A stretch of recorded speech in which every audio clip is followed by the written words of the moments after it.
Eu começo esse programa nosso hoje com alegria e com tristeza também, não é? Alegria porque sempre é motivo de alegria a oportunidade que nós temos, qualquer que seja, em qualquer lugar, em qualquer momento, de estarmos reunidos, falando sobre Deus, aprendendo sobre Jesus, internalizando o Evangelho dele na nossa vida. Sempre é bom. Então, por isso esse momento é muito especial e por isso que ele traz alegria para mim. Ainda mais sabendo que eu estou compartilhando esse sentimento, não somente com vocês aqui no estúdio, mas com você que está aí nos acompanhando agora pela internet ou que está assistindo esse programa. Isso me deixa muito feliz. Mas me deixa triste também, porque toda despedida dá tristeza, né? E hoje é o nosso último programa. E é o nosso último programa porque Daniel só escreveu 12 capítulos. E por isso esse é o nosso último programa.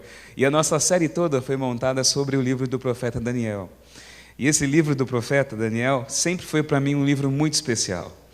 Eu já preguei sobre Daniel muitas vezes, várias vezes, durante o meu ministério como pastor. Já dei estudos sobre Daniel, mas eu nunca fiz com tanta sinceridade e com tanta intensidade de coração como eu fiz aqui nesses dias com vocês, aqui no estúdio e com você também que me acompanha.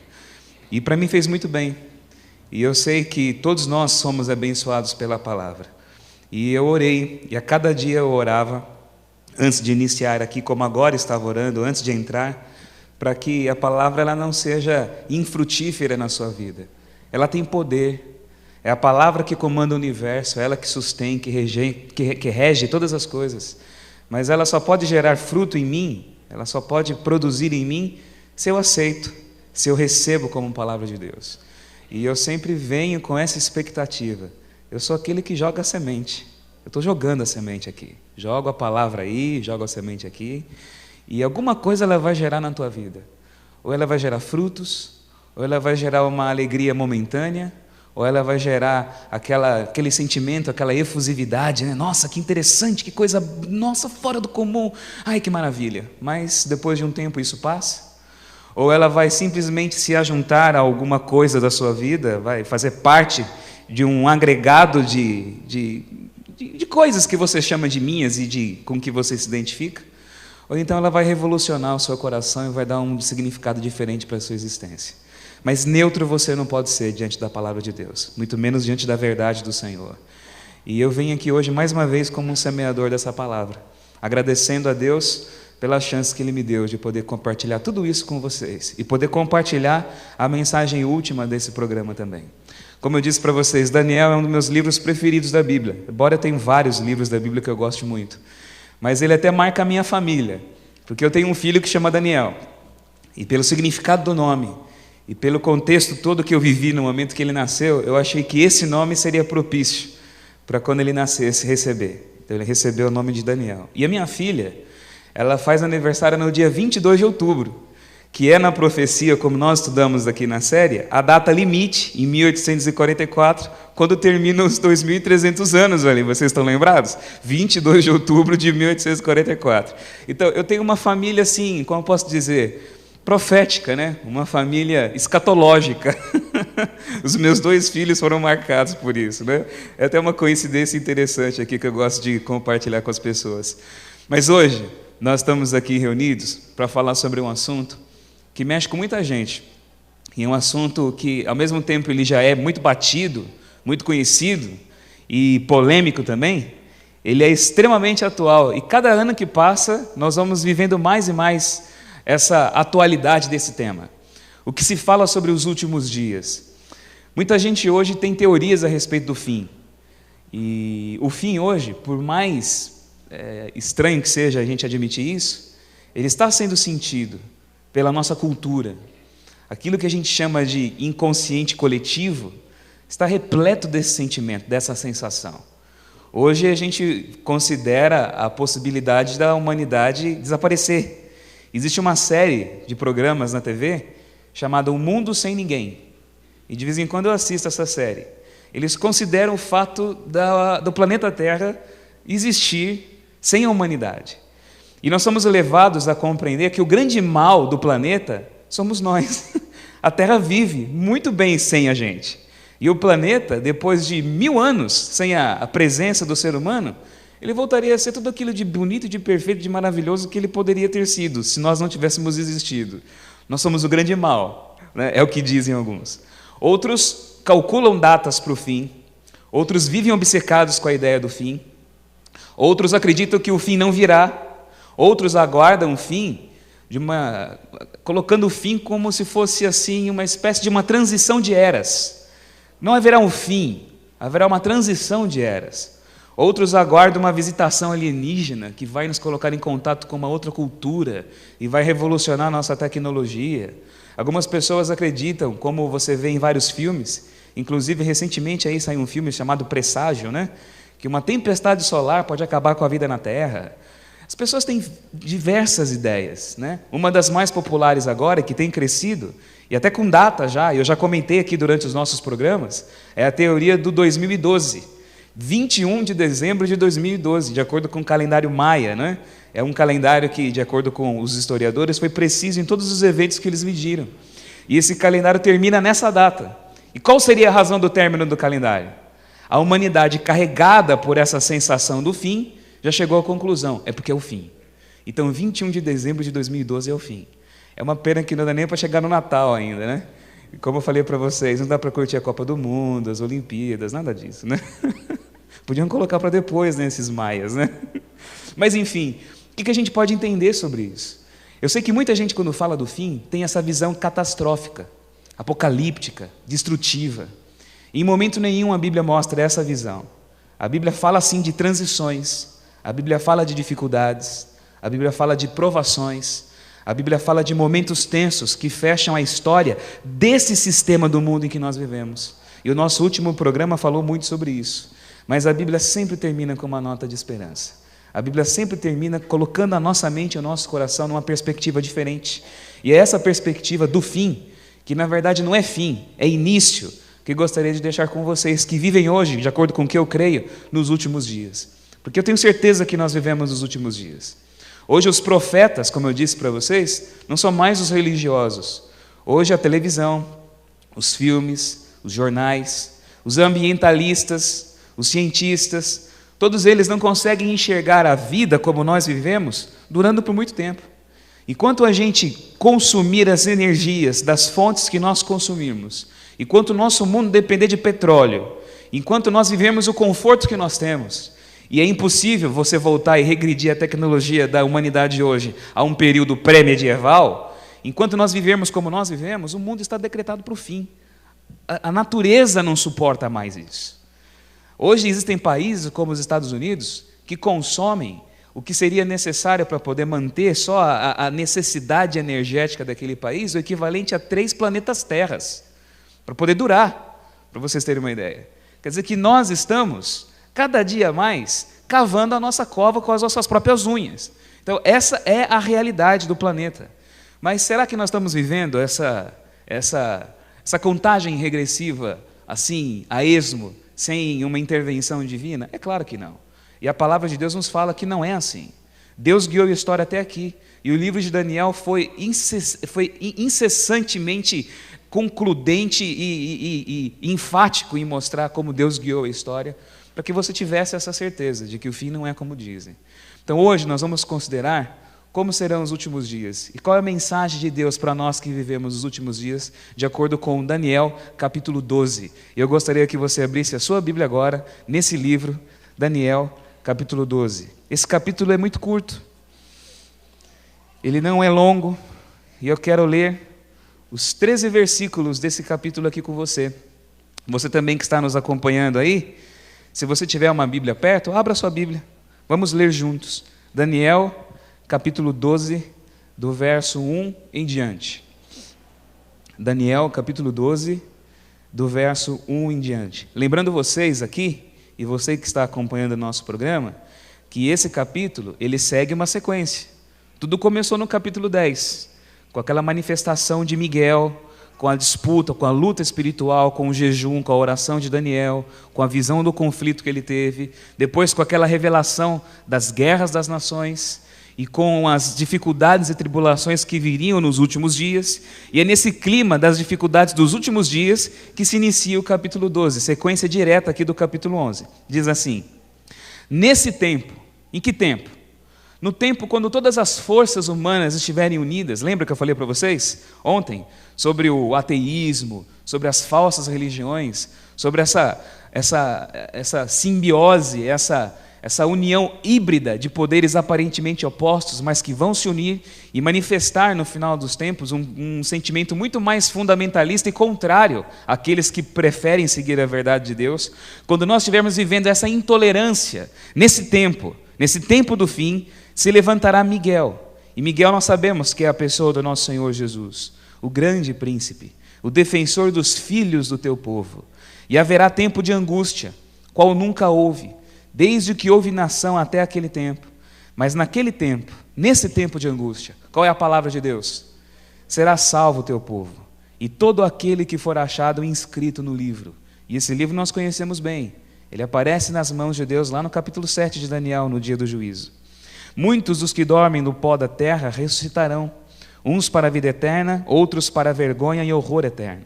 Os que forem sábios, pois, resplandecerão como o fulgor do firmamento, e os que a muitos conduzirem à justiça como as estrelas, sempre e eternamente. Tu, porém, Daniel, encerra as palavras e sela o livro, até o tempo do fim. Muitos o esquadrinharão, e o saber se multiplicará. Então eu, Daniel, olhei, e eis que estavam em pé outros dois, um numa banda do rio, outro da outra. Um deles disse ao homem vestido de linho que estava sobre as águas do rio: quando se cumprirão essas maravilhas? E ouvi o homem vestido de linho que estava sobre as águas do rio, quando levantou a mão direita e a esquerda ao céu e jurou por aquele que vive eternamente, que isso seria depois de um tempo, 2 tempos e metade de um tempo. E quando se acabar a destruição do poder do povo santo, estas coisas todas se cumprirão. Eu ouvi, porém não entendi. Então eu disse: meu Senhor, qual será o fim dessas coisas? E ele respondeu: vai, Daniel, porque estas palavras estão encerradas e seladas até o tempo do fim. Muitos serão purificados, embranquecidos e provados, mas os perversos procederão perversamente, e nenhum deles entenderá, mas os sábios entenderão. Depois do tempo em que o sacrifício diário for tirado e posta a abominação desoladora, haverá ainda 1290 dias. Bem-aventurado o que espera e chega até 1335 dias. Tu, pois, segue o teu caminho até o fim, pois descansarás, e ao fim dos dias te levantarás para receber a tua herança. Irmãos, esse é o texto de Daniel capítulo 12. E nós somos introduzidos aqui à figura de Miguel, que no final vai se levantar para defender o seu povo. E esse levantar-se de Jesus simboliza uma nova atitude dele em relação àquilo que ele está realizando no céu. Nós sabemos que hoje ele é nosso sacerdote. E o livro de Daniel enfatiza esse único sacerdócio de Jesus e chama de abominação desoladora tudo aquilo que a humanidade faz para se interpor entre essa singularidade e essa liberdade que nós temos entre nós e o nosso Senhor como nosso representante. E nós vimos que durante toda a história, a humanidade procurou nutrir aquele sentimento de Babilônia, que é fazer tudo por si mesma, que é se unir, que é determinar o seu futuro, que é se autodeterminar, que é poder levar o mundo e segurar as rédeas da história de acordo com a sua própria vontade. Até na religião é assim, porque a religião que nós nutrimos no coração é basicamente humana. Ela depende daquilo que eu faço, ela depende do meu bom comportamento para eu ser abençoado, ela depende das promessas que eu pago, dos dízimos das ofertas que eu dou. Esse é o falso evangelho que é ensinado. Ou então, se você for olhar de um lado mais espiritualista, algumas religiões mais espíritas sempre ensinam que você tem que ser bonzinho, porque é sendo bonzinho que você vai evoluir o seu espírito, é sendo bonzinho que você vai alcançar a iluminação.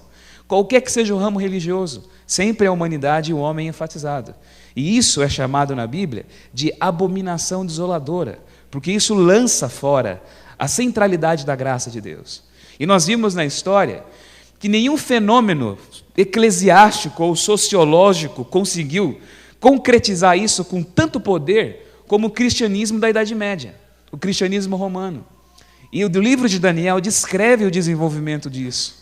E fala que esse sentimento iria crescer, esse sentimento persecutório iria crescer, até que nos últimos dias, esse sentimento seria tão grande que o povo de Deus seria perseguido.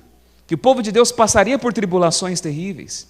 E uma coisa eu digo para você, eu não sou profeta da catástrofe, não quero deixar ninguém assustado, mas nós sabemos, e você sabe, no fundo do seu coração, que dias melhores não virão. Não é? Dias melhores não virão. Não é? Tem música que fala, né? Vivemos esperando dias melhores, é o que fala uma música aí, né? A gente vive esperando de fato dias melhores, né? Dias melhores, dias em que tudo vai ser perfeito. Aquele famoso Pasárgada de Manuel Bandeira, né? Vou-me embora para Pasárgada, lá eu serei feliz. Nós sempre esperamos isso, idealizamos isso. Mas a nossa humanidade segue por um caminho diferente. E os poderes do mal estão se juntando e se unindo cada vez mais, e unindo as pessoas cada vez mais, para gerar essa tribulação. Quem for fiel a Deus vai enfrentar dificuldades. Dificuldades estão determinadas, mas elas não são fatais, elas não são finais. Jesus descreve isso como dores de parto, para o nascimento de uma nova realidade. Por isso ele diz, será salvo todo aquele que for achado inscrito no livro. E ele fala mais ainda, muitos dos que dormem no pó da terra ressuscitarão. E a Bíblia fala que quando Miguel se levantar, quando Jesus se levantar e deixar de interceder, quando o juízo terminar, quando ele se transformar na pedra, na rocha, que será lançada em direção a esse planeta para implantar o reino eterno, ele virá e vai trazer do pó da terra aqueles que dormiram e que acreditaram nessa verdade que você hoje está recebendo, e que abraçaram essa verdade no coração. A Bíblia termina com a promessa da ressurreição. Mas uma coisa interessante, não é? Ressurreição pressupõe o que antes? O que pressupõe? Oi? Somente quem é ressuscitado? Quem morre. E ninguém gosta de ouvir falar nisso, não é mesmo? O ser humano não quer ressurreição. E eu cheguei a essa conclusão. Sabe? A gente fala da vida eterna, da ressurreição e da vida eterna. Mas a gente nunca fala da ressurreição e da vida eterna com alegria. A gente sempre fala da ressurreição e da vida eterna com uma espécie de acomodamento. Não é? É como se fosse assim, um lenitivo. É assim uma coisa, um conforto. Não é? Ela não é alegria, é um conforto. O ser humano não quer a vida eterna. O ser humano quer imortalidade. É isso que a gente quer.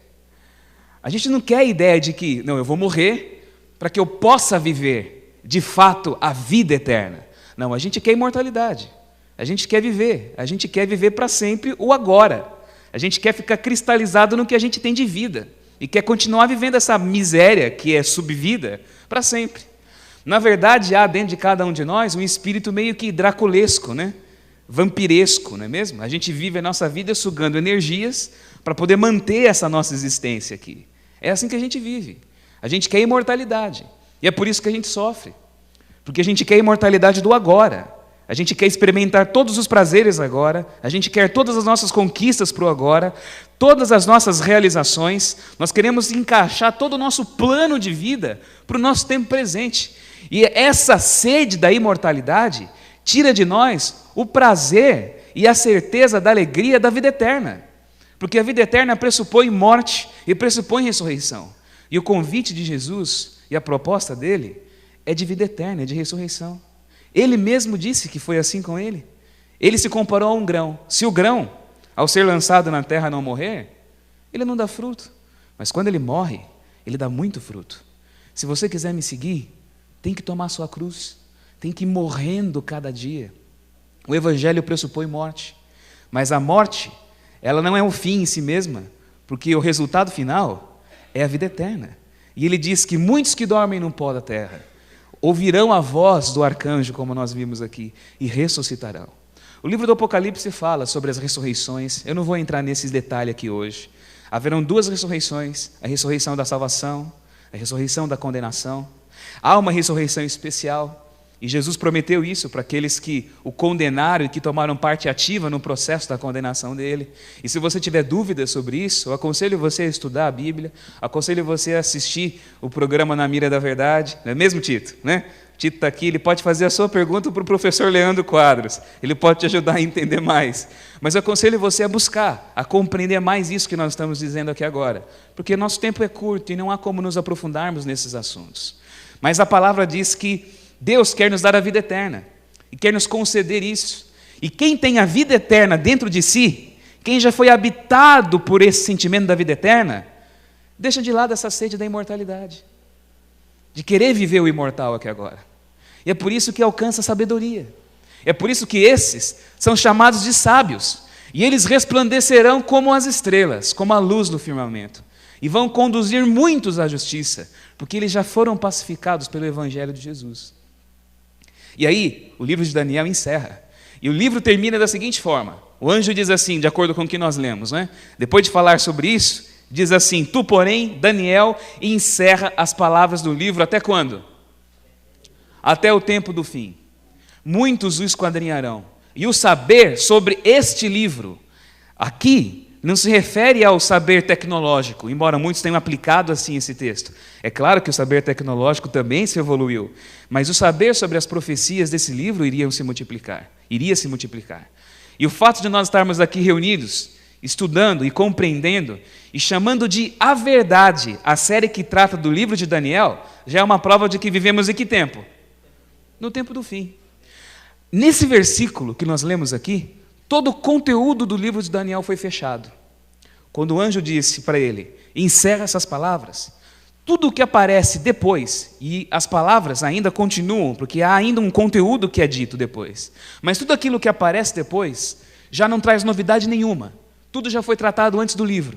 O livro de Daniel é encerrado nesse versículo, que nós acabamos de ler aqui agora. Há diálogos, há menção de um tempo, há ainda palavras que são mencionadas, mas tudo isso é encontrado dentro do conteúdo do livro do profeta Daniel. Por que eu estou dizendo isso?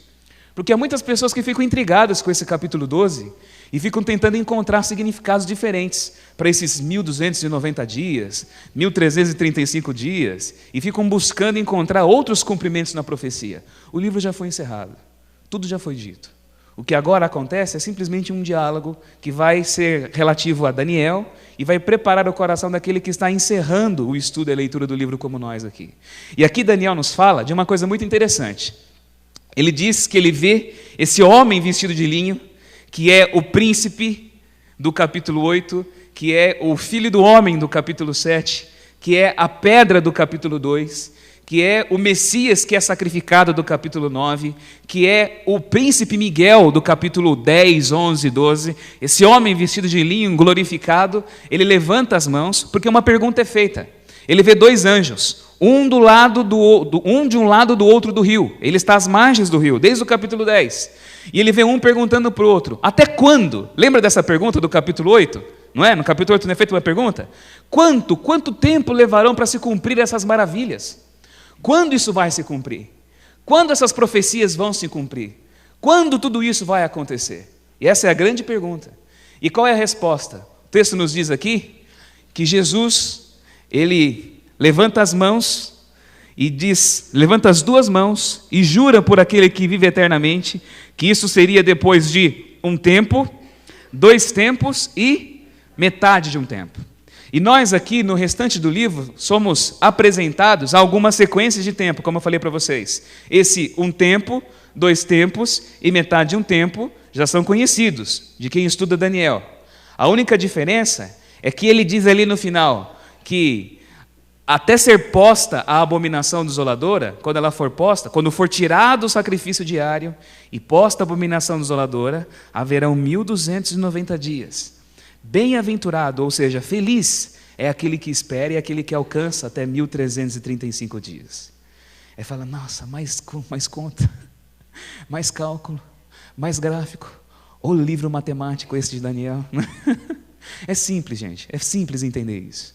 O princípio para a gente compreender as profecias já foram revelados aqui. Não é? Lembra que tempo significa o quê? De acordo com o próprio livro. Ao cabo de tempos, isto é, de anos. Então, quando ele fala 1 tempo, 2 tempos e metade de um tempo, ele está se referindo a 3 tempos e meio, que são 3 anos e meio. Nós já estudamos isso aqui. Isso aqui é só recordação do que nós vimos. Lembra que eu falei para vocês do princípio do reducionismo, da profecia simbólica, em Daniel? Então, um dia simboliza o que mesmo? 1 ano. Então, quando se fala de 3 tempos e meio, nós temos, de acordo com o calendário judaico, que é de cada mês durando 30 dias, Nós temos 1.260 dias. É aquele tempo que vocês já conhecem. 1.260 dias são 1.260 anos. E nós sabemos que esse período de tempo começou no ano 538, quando foi posta aquilo que Daniel chama de abominação desoladora. Em outras palavras, quando o cristianismo recebeu poder político estatal, mesclou o poder religioso e, de fato, impôs uma série de enganos e de doutrinas erradas como sendo dogma para toda a humanidade. E isso acontece quando as últimas tribos bárbaras que se opunham ao cristianismo romano oficial foram destruídas. Então, isso aqui vocês já conhecem. Eu já falei para vocês, isso aqui já está claro, os 1.260 anos. Jesus levanta as mãos e jura por aquele que vive eternamente que essas profecias se cumpririam e o tempo do fim chegaria e tudo isso aconteceria depois desse tempo, depois de 1798, nos nossos dias, nos últimos dias. Mas fica um mistério, né? E esses 1.290 dias? E esses 1.335 dias? Como é que a gente entende isso? Se o dia simboliza um ano, quer dizer que está tudo dentro do mesmo pacote, não é mesmo? E se vocês concordam comigo aqui, que o livro de Daniel foi encerrado antes, logo no começo do bate-papo deles ali, então esses 1.290 dias e esses 1.335 dias se referem às profecias que já estão no livro de Daniel. Tem nada de novo aqui. É só uma forma diferente de falar daquilo que já é. É só uma informaçãozinha a mais que está sendo dada para aquilo que já foi revelado já. Então, esses períodos de tempo, eles não trazem nada de diferente. Eles estão tratando da mesma época. O maior período de tempo da profecia, nós já estudamos, que foram os 2.300 anos do capítulo 8. Está tudo inserido ali dentro.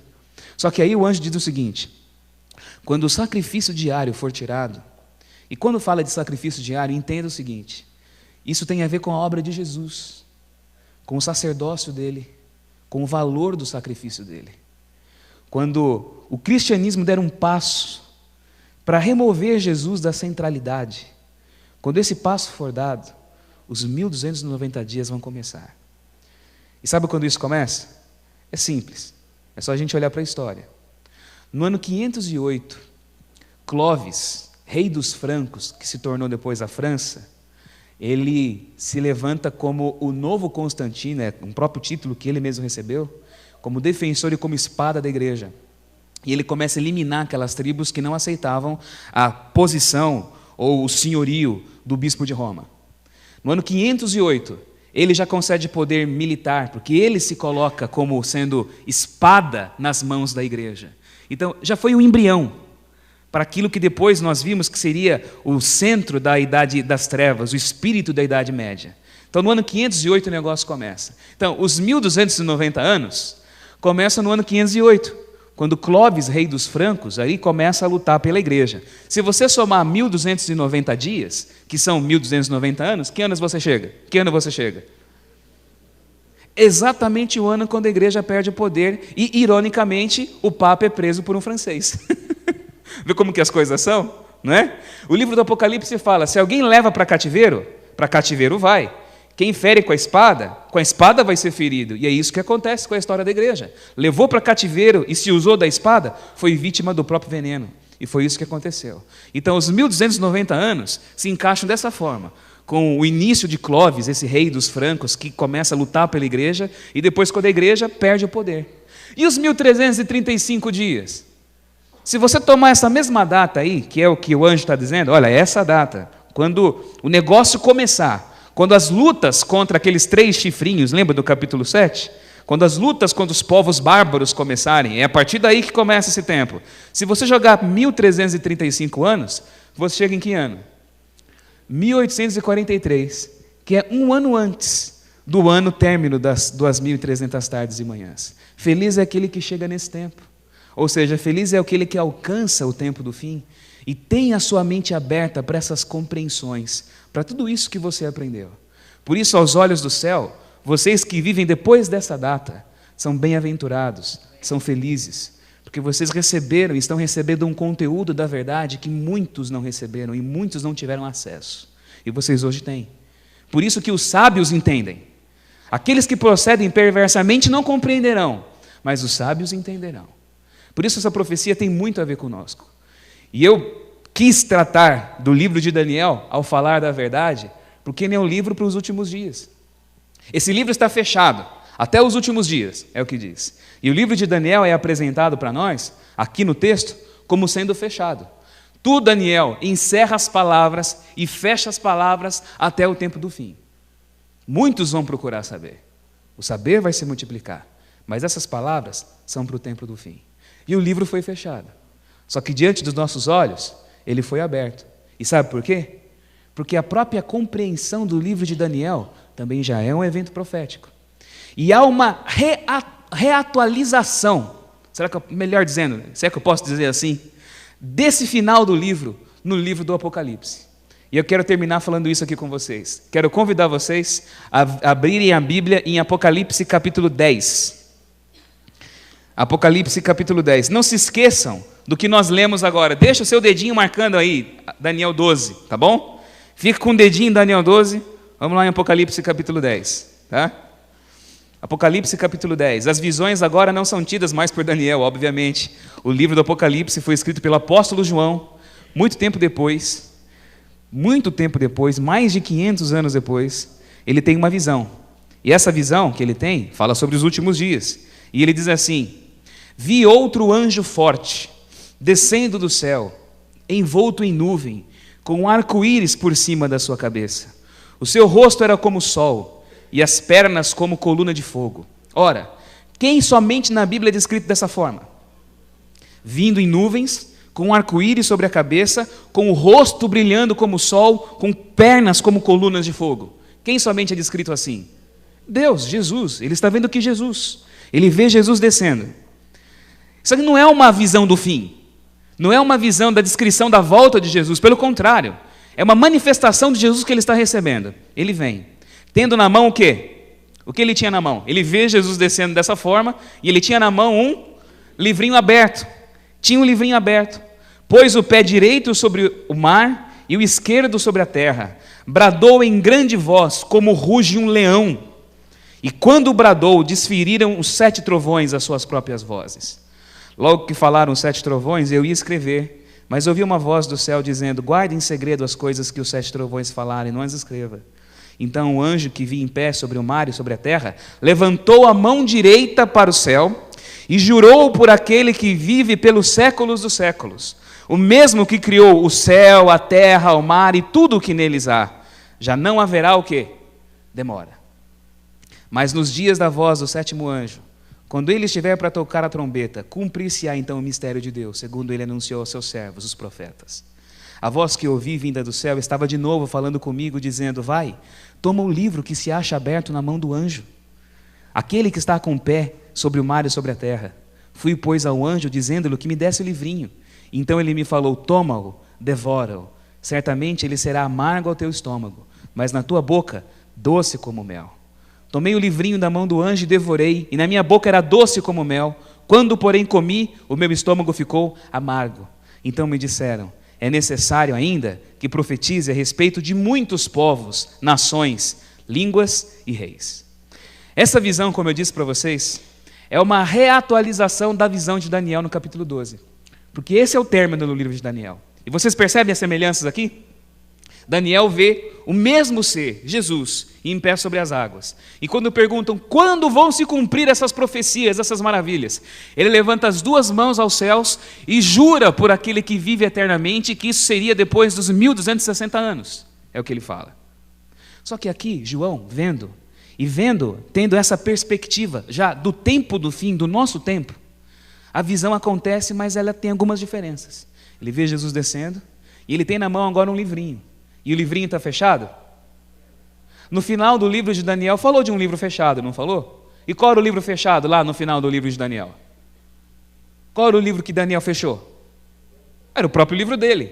As tuas palavras não vão ser entendidas. Suas profecias não serão entendidas até o tempo do fim. Esse é o significado de encerrar o livro. Acabou, encerrou. Só que agora aparece Jesus com um livrinho aberto, oferecendo. E o profeta João, ele é uma figura aqui arquetípica da humanidade, do povo de Deus. Ele é um símbolo. Ele vê o livrinho aberto e ele vê o anjo que levanta a mão direita. Ele tem um pé no mar e um pé na terra, simbolizando aqui a universalidade da mensagem dele. Ele levanta as mãos ao céu e, da mesma forma como no capítulo 12, ele jura por aquele que vive eternamente, ou jura por aquele que vive pelos séculos dos séculos. No capítulo 12 de Daniel, ele disse que haveria um tempo ainda, não disse? Haveria um tempo, 2 tempos e metade de um tempo. Mas o que ele diz agora? Ele levanta a mão e o que ele diz? Já não há mais tempo. Em grego original ele diz não há mais cronos, não há mais tempo. Ou seja, não há mais cálculo, não há mais profecia para se escoar, não há mais limitações proféticas na ampulheta divina. Nós estamos vivendo nos últimos dias. Já vai acontecer. Ele levanta a mão e jura. E é interessante que ele jura, e ele jura por aquele que vive pelos séculos dos séculos, mas ele acrescenta algo mais no juramento dele. O mesmo que fez o céu, a terra, o mar e tudo o que neles há. E sabe onde você encontra essa frase, dessa forma, desse jeitinho? Sabe onde? Curiosamente, no texto do mandamento do sábado. Não é? Não é o que diz ali no texto? Porque em 6 dias criou Deus os céus, a terra, o mar e tudo o que neles há. Ele levanta a mão e jura, falando nos últimos dias. Ele fala do julgamento, ele fala que não há mais tempo, e ele relembra a humanidade de que Deus é o Criador, e relembra a humanidade a lei de Deus, e relembra a humanidade o mandamento que é esquecido da lei de Deus. São exatamente os mesmos temas que Daniel trata. Daniel fala da lei pisada, da lei mudada, da lei esquecida, fala do tempo, e tudo isso ele fala. E ele cita ainda o mandamento do sábado aqui, nesse juramento dele. E depois ele estende o livro para o João comer. E João come o livro. E esse comer o livro é um ato simbólico. É devorar o conteúdo, é entender, é receber para dentro de si a mensagem, é internalizar a mensagem. É aquilo que eu tenho dito para você. Não é só ter um conhecimento intelectual da verdade. É você viver essa verdade na sua vida. É ter dentro de você. João come. E há, claro, aqui uma reação.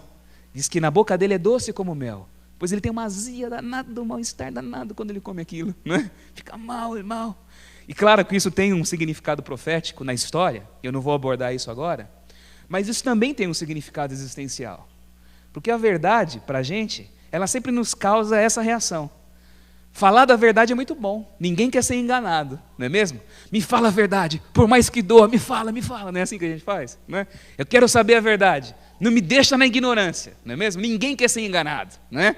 Ninguém quer ser o último a saber, por mais que doa eu quero saber.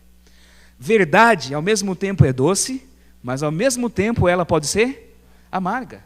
E eu acredito que muita coisa amarga tenha sido dita aqui durante essa série para vocês que estão assistindo, para você que está acompanhando. Muita coisa que vai contra convicções, ou ideias, ou tradições, ou pensamentos seus. Mas a verdade é assim, meu irmão. A verdade é assim, meu querido. Ela é doce, mas ela causa revoluções dentro do nosso coração. Ela não deixa ninguém passivo. Ela não deixa ninguém vivendo o seu status quo. Pelo contrário, é revolução pura vinda de Deus. Tudo aqui está bonitinho, eu estou aqui politicamente correto, terninho e gravata, falando para você, tudo certinho. Mas há um conteúdo revolucionário na palavra que eu estou dizendo. É de transformar a nossa realidade, de transformar a nossa sociedade, transformar a minha forma de pensar, a minha maneira de ser. O anjo entrega o livro, e o livrinho aberto é o livrinho de Daniel.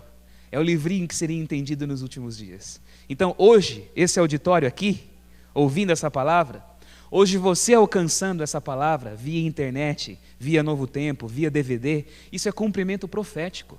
Você está vivendo agora o cumprimento de uma profecia. Porque há 200 anos atrás, ninguém tinha a mínima percepção disso que eu digo para vocês agora. Há 300 anos atrás, ninguém sonhava encontrar em Daniel o que eu estou dizendo para vocês agora. E vocês ouviram isso em 12 programas. De forma simples, clara, sendo abordado com leveza aqui. Porque o conteúdo da palavra hoje está escancaradamente acessível a cada um de nós. Escancaradamente acessível a cada um de nós. Agora, basta eu ter no meu coração o sentimento de como viver esses dias. Você tem a verdade. E o que ela vai gerar na tua vida? Qual vai ser a tua resposta? O livro de Daniel termina... Vocês não vão enxergar o que está escrito aqui, né? O livro de Daniel termina do mesmo jeito como começa. Lembra que o capítulo 1 nos fala do cativeiro? Todo mundo sendo levado para o cativeiro, não é? Termina com uma nota triste do cativeiro. E o primeiro capítulo é curtinho, e é seguido pelo capítulo 2, que é longo, e é o capítulo do sonho, da visão da estátua, que conta toda a história da humanidade ali, não é? Da mesma forma, o capítulo 12 é curto, e ele é precedido pelo capítulo 11, que é longo, enorme, é o maior capítulo, 45 versículos, né? Cheio de informações. O livro é mais ou menos aquela estrutura sanduíche que eu falei para vocês, né? O final é igual o começo, né? E tem um recheio no meio, né? Ele é assim. Mas tem muitas semelhanças entre Daniel 1 e o final do livro. Vocês não estão enxergando, mas eu vou contar para vocês aqui, tá? No capítulo 1, Jerusalém foi atacada por Nabucodonosor. E ele deixou a cidade desolada. No capítulo 11 e 12, nós vemos que o povo de Deus vai ser atacado por poderes do mal. Mas esses poderes do mal serão destruídos. No capítulo 1, Daniel e seus amigos sofreram uma prova de 10 dias. Lembram disso? Que eles foram provados, não é? Eles recusaram comer da comida oferecida. O povo de Deus também passará por uma tribulação, mas também vai vencer essa tribulação como Daniel venceu. Lá Daniel, depois da tribulação, se tornou sábio, ele e seus companheiros, e tinham compreensão 10 vezes mais do que os magos e os encantadores da Babilônia. No capítulo 12 diz que aqueles que entendem a palavra do Senhor e que passarem pela provação se tornarão sábios e vão compreender aquilo que os ímpios não podem compreender. No capítulo 1 de Daniel diz que Daniel e seus amigos foram examinados pelo rei Nabucodonosor no fim dos dias da provação deles. Assim como todos nós compareceremos, estamos comparecendo diante do tribunal do Senhor nos últimos dias. E no final do capítulo 1 diz que Daniel, por ter sido fiel, tinha melhor aparência, ele e os seus companheiros, e se distinguiam em tudo, foram honrados e foram promovidos para estar na presença real. E aqueles que foram aprovados pela graça do Senhor Jesus, resplandecerão como o fulgor do firmamento, como as estrelas do céu, para sempre, na presença não de Nabucodonosor, mas na presença do Rei do Universo. Percebem a semelhança? Essa é a mensagem, essa é a verdade de Deus para cada um de nós aqui. Como nós vamos viver os últimos dias? Como você vive os últimos dias? A grande preocupação da Bíblia nunca foi em marcar data ou mostrar para nós quando seria. Muito pelo contrário. A preocupação de Jesus é falar para mim e para você como e com que espírito encararmos esse tempo, essa época em que nós vivemos. Quando Jesus foi perguntado para os seus discípulos quando essas coisas aconteceriam, o mesmo Jesus que aparece em Daniel e aqui em Apocalipse, mostrando e falando sobre o fim, ele nos deu sinais do fim nos seus sermões, lá no Monte das Oliveiras, em Mateus 24, em Lucas capítulo 21, você lê nos Evangelhos. Mas a principal preocupação de Jesus não foi em deixar datas. A principal preocupação de Jesus foi nos mostrar como viver nesse tempo do fim. E ele contou histórias. Contou a história do servo bom e do servo mau, daquele servo que, sendo bom, administra bem, cuida bem daqueles que estão debaixo de si, mas também fala que a demora, a espera, esse tempo de aguardo que nós estamos vivendo, pode fazer com que suba no coração dos seus servos um sentimento ruim. As pessoas podem se tornar opressoras, podem querer dominar os seus irmãos, podem querer reprimir, podem querer ser ditadores do próximo, tudo pela demora. Ele diz que isso pode acontecer, não deve ser assim com vocês. Ou então as pessoas podem ser tomadas por um sentimento de produtividade, de querer fazer tudo, Não, vamos apressar, vamos fazer, vamos ser para Deus, vamos fazer para Deus. E em nome disso, passar por cima de pessoas, desconsiderar a essência do Evangelho, em nome de resultados, em nome de números, em nome de objetivos finais. Isso é servo mau que age dessa forma. Ou então, ele diz também, contando as parábolas e as histórias dele, que muitos podem dormir, como as virgens da parábola que ele conta. E o sono vem, a letargia. Porque ao mesmo tempo que todo mundo fala de fim, a gente vai criando uma crosta, né? E a gente vive a nossa vida, esquecendo do fim. Parece que o fim não existe. O fim é só uma coisa particular minha. O fim acontece quando eu morro. Jesus volta para quem morre, como diz o ditado aí. Não é assim? A gente esquece disso. E a gente vive a nossa vida no sono. Mas haverá um momento, e o momento está chegando de sermos sacudidos e acordados. E você vai ter reserva de paixão, de fogo do Espírito Santo no seu coração. 5 virgens não tinham. Outras 5 tinham óleo, azeite para suas lampadinhas ali, para suas lanternas, na história que Jesus conta.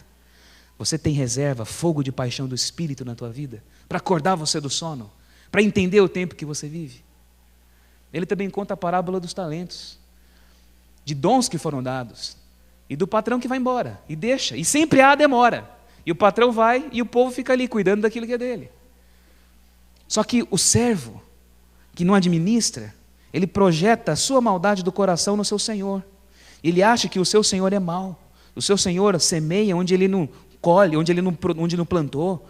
Ele é ruim, ele projeta a si mesmo. E o medo que ele tem do patrão, o medo que ele tem de Deus, faz com que ele viva uma vida sem produtividade nenhuma. E tem muita gente assim nessa letargia.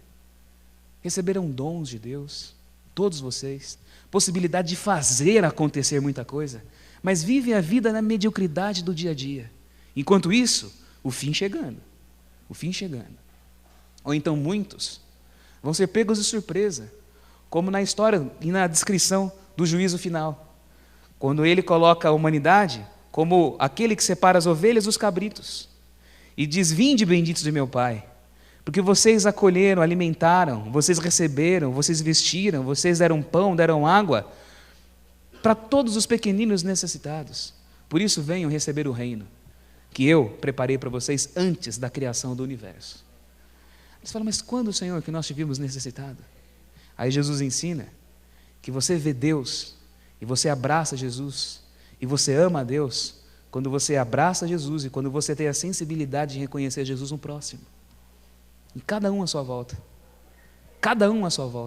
Todo bem feito, todo benefício estendido, e todo bem feito não como compra de graça, todo bem feito como resposta de amor à vida, é feito para Jesus. E essas pessoas fazem isso sem um sentimento religioso, porque eles não: quando, Senhor, te vimos assim? Por outro lado, outros caem na obviedade da religião e falam: Senhor, nós nunca te vimos assim. A nossa vida sempre foi cheia de culto, cheia de regras, nós sempre nos voltamos para aquilo que nós conhecíamos, nunca vimos você nessa situação. Porque nós sempre pertencemos ao nosso grupinho, sempre fomos isolados, vivemos nossa vidinha de aquário, isolados do mundo, assim. Quando te vimos assim? Por isso, meus irmãos, a verdade do Evangelho é que você se liberte de tudo aquilo que te prende, tudo aquilo que te trava para a vida. Seja livre. Viva a vida na consciência dos últimos dias.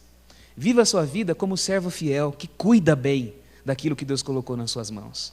Viva a sua vida como aquele que não tem medo de Deus, como aquele que vive uma vida produtiva. Alimente fogo, paixão do Evangelho no seu coração, pela leitura, pelo entendimento da palavra, pelo amor à verdade. E trate bem as pessoas. Não pense que você, por dar um dinheirinho por uma ONG, por participar de um mutirãozinho feito aí por qualquer instituição de caridade, fiz a minha parte. Não é assim. É aquele que vai vivendo fazendo bem. E aquele que faz o bem de forma desinteressada, esse é aquele que espera pelo fim. O livro de Daniel termina dizendo o seguinte, e esse é o último versículo, diz assim: tu, porém, Daniel, segue o teu caminho até o fim. Quem espera pelo fim não espera de braços cruzados, na letargia, torcendo para que o mundo acabe. Porque esse é o sentimento de muitos. Quanto pior, melhor. É tragédia, é tsunami, é terrorismo, é morte, é catástrofe, é terremoto. Amém, Jesus está voltando. Quanto pior, melhor. Esse sentimento é do diabo, meus irmãos. E eu falo isso sem receio. É do diabo. Porque aquele que espera o fim, com o coração cheio do Evangelho, produz Evangelho. Vive como Jesus viveu. E foi isso que ele nos ensinou. E ele disse aqui: segue o teu caminho. Não parado, não de braços cruzados, mas o caminho do Evangelho. Você vai descansar, mas no final você vai se levantar para receber a tua herança, a herança prometida para todos aqueles que receberam o reino de Deus. Essa é a palavra da verdade, essa é a promessa de Deus para todos vocês. E eu espero que esse conhecimento não seja desperdiçado. Entesoure isso na tua vida e viva isso com a visceralidade de tudo aquilo que você possui como sendo o mais importante. E viva isso como sendo o elemento motivador da tua vida, da tua existência. Não trate o Evangelho como nada banal, ele não é. Ele é cheiro de vida para aqueles que são salvos, mas ele também é morte para aqueles que rejeitam. Receba a palavra da verdade. E eu peço que a oração de todos e aquele texto do Evangelho se cumpra na tua vida, na vida de vocês aqui. Conhecereis a verdade e a verdade vos libertará. Sejam livres, sejam todos livres, todos, livres pela verdade. E que naquele dia, todos nós possamos estar unidos, junto de Miguel, o nosso defensor, recebendo a herança da vida eterna que Ele prometeu para cada um de nós. Que seja assim para todos vocês, para todos nós. Em nome de Jesus. Amém? Então diz a você também aí um amém bem forte. Amém? Amém. Feche seus olhos. Vamos orar. Nós louvamos a Ti, Senhor. Nós exaltamos o Teu nome pela Tua graça, pela Tua bondade, pela Tua misericórdia, por termos recebido durante esses programas, durante esses encontros, o conhecimento da verdade. Que essa verdade brilhe em nossa vida. Essa é a palavra para os últimos dias. É mensagem para aqueles que estão vivendo nesse mundo tão conturbado. Para pessoas que estão sendo enganadas por falsas religiões, que estão sendo iludidas por lobos que não são pastores, por pessoas que estão sendo vítimas do sentimento de Babel. Nós todos somos seus príncipes exilados. Nós todos somos como Daniel. Estamos exilados, longe de casa, vivendo em Babilônia.